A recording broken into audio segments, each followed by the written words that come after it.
All right, welcome to day 4 of the chess visualization training program. And today it's going to be kind of similar to day 2, but a little bit more advanced and a little bit quicker. And so what we're going to do today is we're just going to focus on knights and bishops. And first we're going to look to see, without having any pieces on the board, their natural developing squares. And then what we'll do is we'll take it one step further and have you do the same exercise without a board in front of you. So let's do it first with the board in front of us.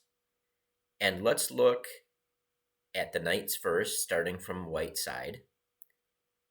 And let's identify the square and look at the square, name the square and its color of white's queenside knight. So that square is B1 and it's a light square. And so now, picturing a knight on that square, name the 2 squares that it can develop to and the color of that square. Of each square, I should say. And those 2 squares are C3 and D2. So just picture the knight moving to those 2 squares. Now let's go over to white's kingside knight. Let's name the square that that's on and the color of that square. And that is G1, a dark square. And then let's name and state the color of the square of its natural developing squares. And those squares are F3, a light square, and E2, a light square. So a dark square going to a light square.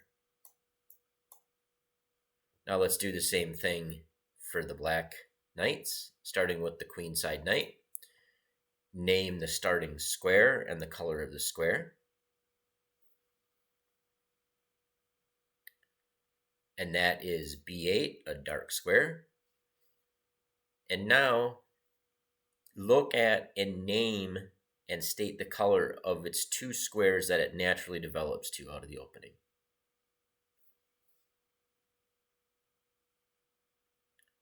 Those squares are D7 and C6. So imagine the knight going to those 2 squares.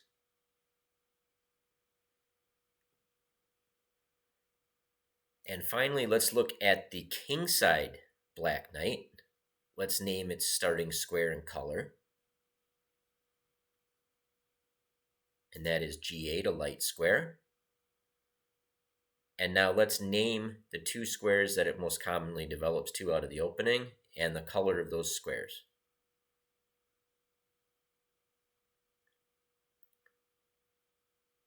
So those squares are F6, a dark square, and E7, a dark square. And finally, let's just imagine it in our head, jumping from the starting position to those 2 squares. All right, good. So now let's just look at the bishops. And let's start with white's queenside bishop. And now we're not going to look at the fianchetto development. We're just going to look at the normal development squares out of the opening for that bishop. So let's name the square that white's queenside bishop is on in its starting position and the color of that square. And that is C1, a dark square. And now let's look at and name the color of each of its squares that it naturally develops to.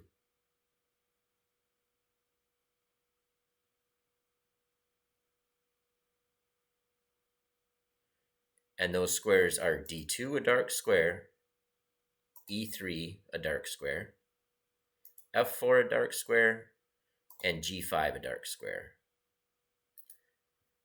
Let's do the same thing for white's kingside bishop. Let's name its starting square and color. And look at that and imagine a bishop on that square. And it's F1, a light square.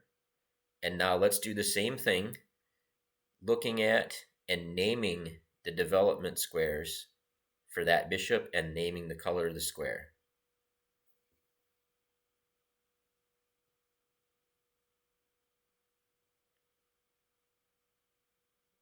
So those squares are E2, a light square, D3, a light square, C4, a light square, and B5, a light square.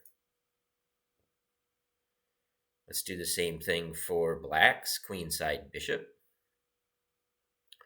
Let's name the square and its color that it's on in the starting position. And that is C8, a light square. And now same drill, name the squares that it can develop to and the color of those squares.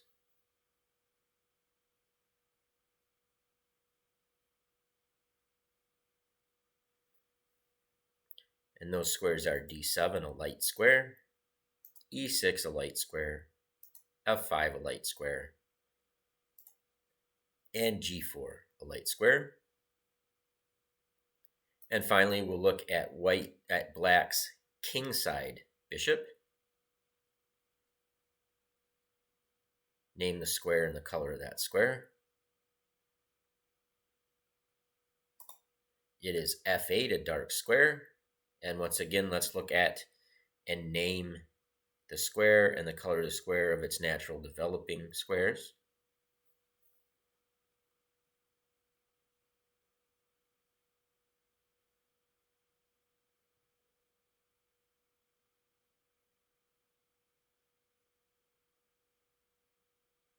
And those are E7, a dark square, D6, a dark square, C5, a dark square, and B4, a dark square. And so now what I'd like you to do is pause the video and then not look at the screen.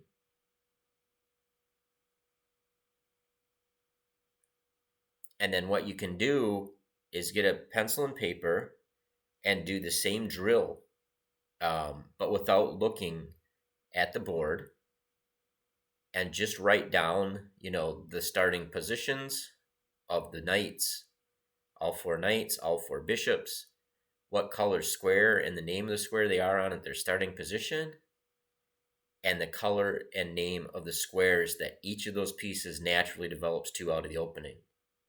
And then you can just go ahead and look at the chessboard and see how you do on that. And don't get discouraged if you get some wrong or if you don't get them or if it's difficult. The idea is over time it becomes easier. And we're kind of focusing on the most common squares that things go to out of the beginning. And over time, you kind of get these connections and patterns in your head, and it kind of becomes easier with constant, practice, where it's just it's consistency, I should say. So go ahead and do that. If you feel ambitious, you can do Chess Vision Trainer or the Coordinate Trainer on Lichess, and hopefully it goes well for you. And we'll see you on day 5.